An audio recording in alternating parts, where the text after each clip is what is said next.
As Lebanon continues to spiral downwards into a dark abyss, global and regional powers are working together on ways to solve the country's energy crisis. Among the proposed plans, providing Lebanon Egyptian natural gas and Jordanian electricity.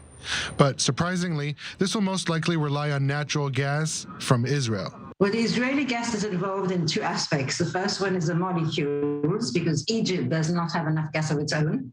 So therefore, it is going to be importing more gas from Israel, either from the Tamar or the Leviathan field. So first, some of the gas that will be reaching Lebanon will be Israeli molecules. And the second thing is because of the pipeline logistics. Leviathan and Tamar are Israel's two largest natural gas fields in the Mediterranean. But Egyptian pipelines only reach as far as Aqaba in Jordan.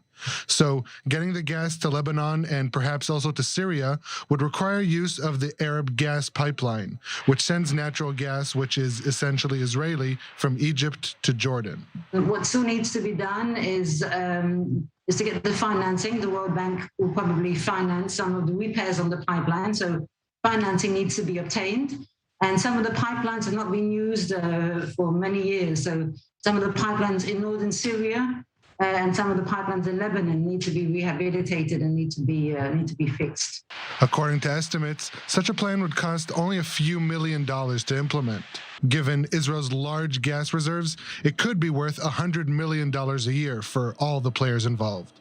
But there's still a few challenges that remain. The main issue is because of the World Bank and the Biden administration, that the Biden administration does not allow international banking institutions such as the World Bank to invest anymore in oil and gas projects because of the world's move towards greener and renewable projects. And also both Syria and Lebanon are under very strong sanctions from the American administration.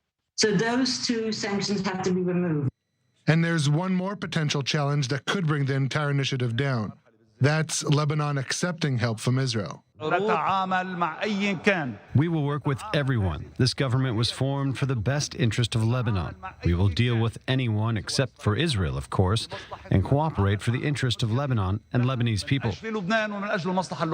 This is also where the geopolitical interests come into play. The whole idea based on the rationale not to enable Iran and Hezbollah to take advantage of the situation in order to strengthen their position. Thus, Washington supports very much this idea of transporting gas from Egypt through Jordan, Syria and Lebanon. Practically speaking, I suppose if things are going well, it will take few months, at least. This is, in many ways, a win-win situation for a lot of actors, excluding, of course, Iran and Hezbollah. And this could perhaps be one of Lebanon's last chances to bounce back from its energy crisis, one of many ailing the country before it becomes too late.